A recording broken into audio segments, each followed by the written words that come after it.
The Lord is King. Let the earth rejoice. Let the farthest coastlands be glad. Dark clouds surround him. Righteous.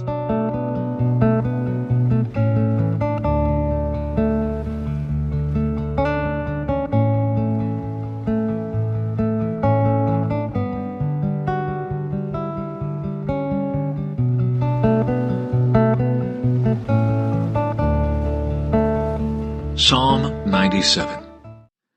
The Lord is King. Let the earth rejoice. Let the farthest coastlands be glad. Dark clouds surround him. Righteousness and justice are the foundation of his throne. Fire spreads ahead of him and burns up all his foes. His lightning flashes out across the world. The earth sees and trembles. The mountains melt like wax before the Lord of all the earth.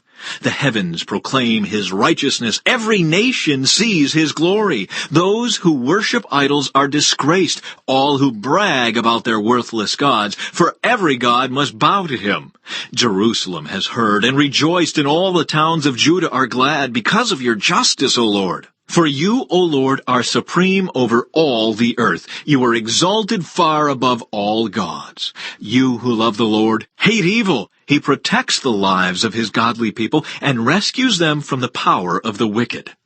Light shines on the godly and joy on those whose hearts are right. May all who are godly rejoice in the Lord and praise his holy name.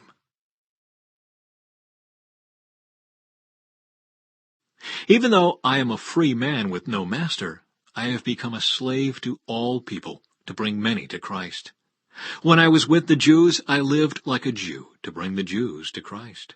When I was with those who followed the Jewish law, I too lived under that law. Even though I am not subject to the law, I did this so I could bring to Christ those who are under the law. When I am with the Gentiles who do not follow the Jewish law, I too live apart from that law, so I can bring them to Christ.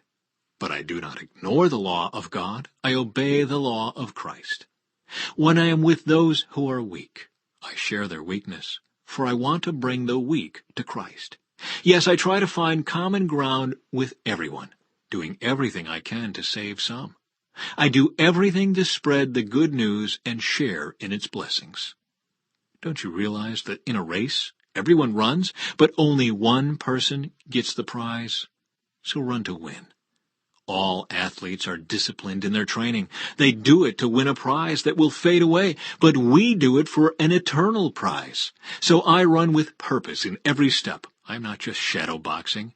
I discipline my body like an athlete, training it to do what it should. Otherwise, I fear that after preaching to others, I myself might be disqualified.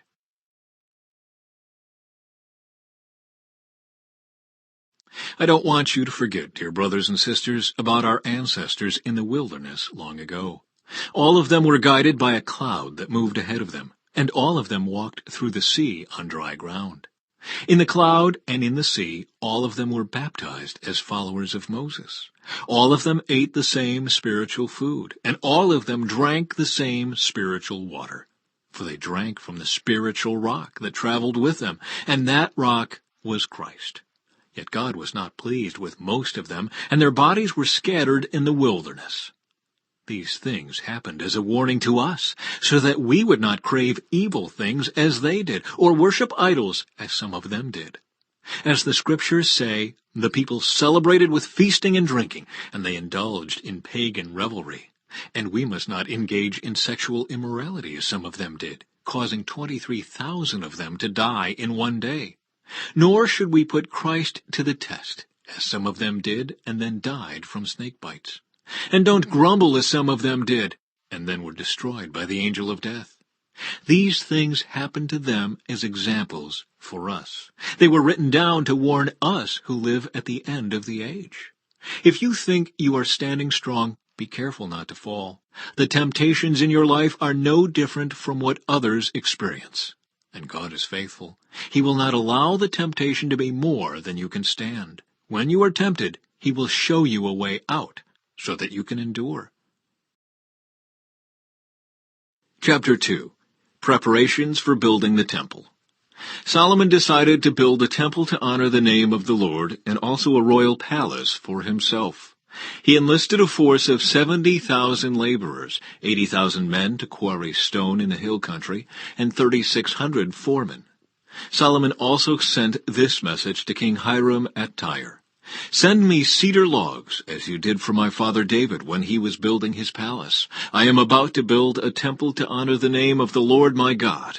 It will be a place set apart to burn fragrant incense before him, to display the special sacrificial bread, and to sacrifice burnt offerings each morning and evening, on the Sabbaths, at new moon celebrations, and at the other appointed festivals of the Lord our God. He has commanded Israel to do these things forever. This must be a magnificent temple, because our God is greater than all other gods. But who can really build him a worthy home? Not even the highest heavens can contain him. So who am I to consider building a temple for him, except as a place to burn sacrifices to him? So send me a master craftsman who can work with gold, silver, bronze, and iron, as well as with purple, scarlet, and blue cloth. He must be a skilled engraver who can work with the craftsmen of Judah and Jerusalem who were selected by my father David. Also send me cedar, cypress, and red sandalwood logs from Lebanon, for I know that your men are without equal at cutting timber in Lebanon. I will send my men to help them. An immense amount of timber will be needed, for the temple I am going to build will be very large and magnificent. In payment for your woodcutters, I will send 100,000 bushels of crushed wheat, 100,000 bushels of barley, 110,000 gallons of wine, and 110,000 gallons of olive oil." King Hiram sent this letter of reply to Solomon. "It is because the Lord loves his people that he has made you their king. Praise the Lord, the God of Israel, who made the heavens and the earth. He has given King David a wise son, gifted with skill and understanding, who will build a temple for the Lord and a royal palace for himself. I am sending you a master craftsman named Huram-Abi, who is extremely talented.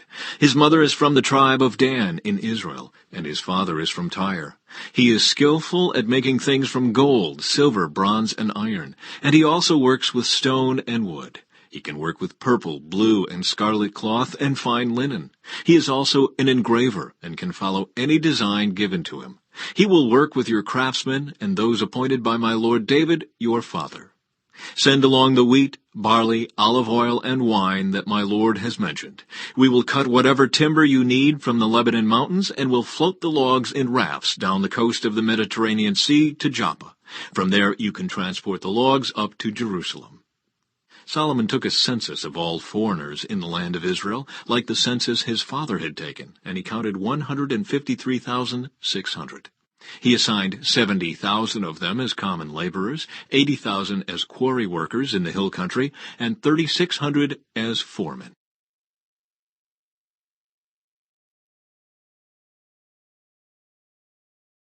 Chapter 3. Solomon builds the temple. So Solomon began to build the temple of the Lord in Jerusalem on Mount Moriah, where the Lord had appeared to David his father. The temple was built on the threshing floor of Araunah the Jebusite, the site that David had selected. The construction began in mid-spring during the 4th year of Solomon's reign. These are the dimensions Solomon used for the foundation of the temple of God, using the old standard of measurement. It was 90 feet long and 30 feet wide. The entry room at the front of the temple was 30 feet wide, running across the entire width of the temple, and 30 feet high. He overlaid the inside with pure gold.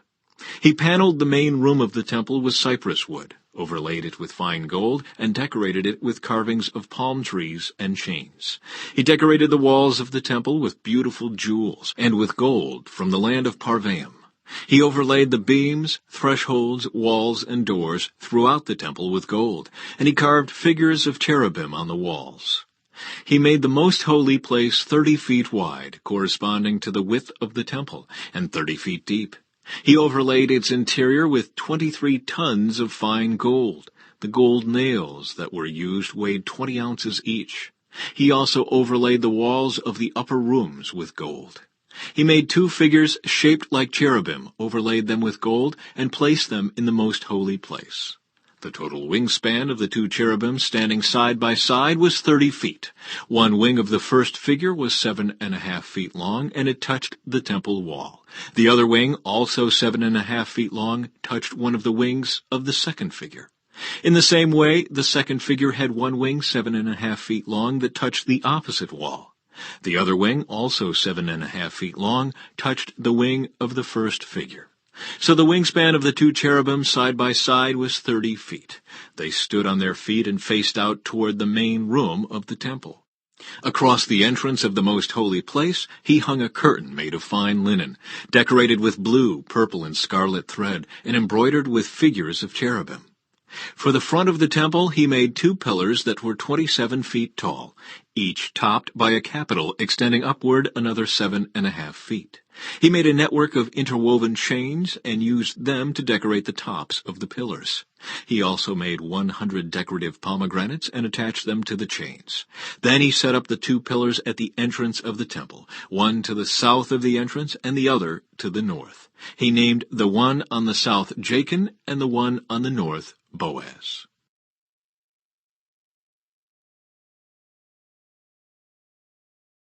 Chapter 4. Furnishings for the Temple. Solomon also made a bronze altar 30 feet long, 30 feet wide, and 15 feet high. Then he cast a great round basin, 15 feet across from rim to rim, called the sea. It was 7.5 feet deep and about 45 feet in circumference. It was encircled just below its rim by 2 rows of figures that resembled oxen. There were about 6 oxen per foot all the way around, and they were cast as part of the basin. The sea was placed on a base of 12 bronze oxen, all facing outward. 3 faced north, 3 faced west, 3 faced south, and 3 faced east, and the sea rested on them. The walls of the sea were about 3 inches thick, and its rim flared out like a cup and resembled a water lily blossom. It could hold about 16,500 gallons of water. He also made 10 smaller basins for washing the utensils for the burnt offerings. He set 5 on the south side and 5 on the north, but the priests washed themselves in the sea. He then cast 10 gold lampstands according to the specifications that had been given, and he put them in the temple. 5 were placed against the south wall, and 5 were placed against the north wall. He also built 10 tables and placed them in the temple, 5 along the south wall and 5 along the north wall. Then he molded 100 gold basins. He then built a courtyard for the priests and also the large outer courtyard. He made doors for the courtyard entrances and overlaid them with bronze. The great bronze basin called the sea was placed near the southeast corner of the temple. Huram-Abi also made the necessary wash basins, shovels, and bowls. So at last, Huram-Abi completed everything King Solomon had assigned him to make for the temple of God. The 2 pillars, the 2 bowl-shaped capitals on top of the pillars, the 2 networks of interwoven chains that decorated the capitals, the 400 pomegranates that hung from the chains on the capitals, 2 rows of pomegranates for each of the chain networks that decorated the capitals on top of the pillars, the water carts holding the basins, the sea and the 12 oxen under it, the ash buckets, the shovels, the meat hooks, and all the related articles. Huram-Abi made all these things of burnished bronze for the temple of the Lord, just as King Solomon had directed. The king had them cast in clay molds in the Jordan Valley between Succoth and Zarethan. Solomon used such great quantities of bronze that its weight could not be determined.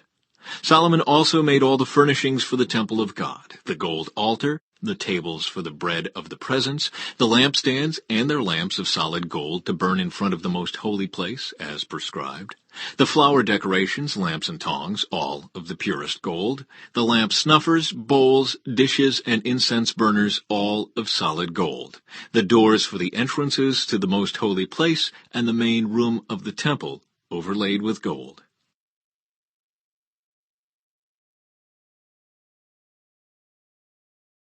So Solomon finished all his work on the temple of the Lord. Then he brought all the gifts his father David had dedicated, the silver, the gold, and the various articles, and he stored them in the treasuries of the temple of God.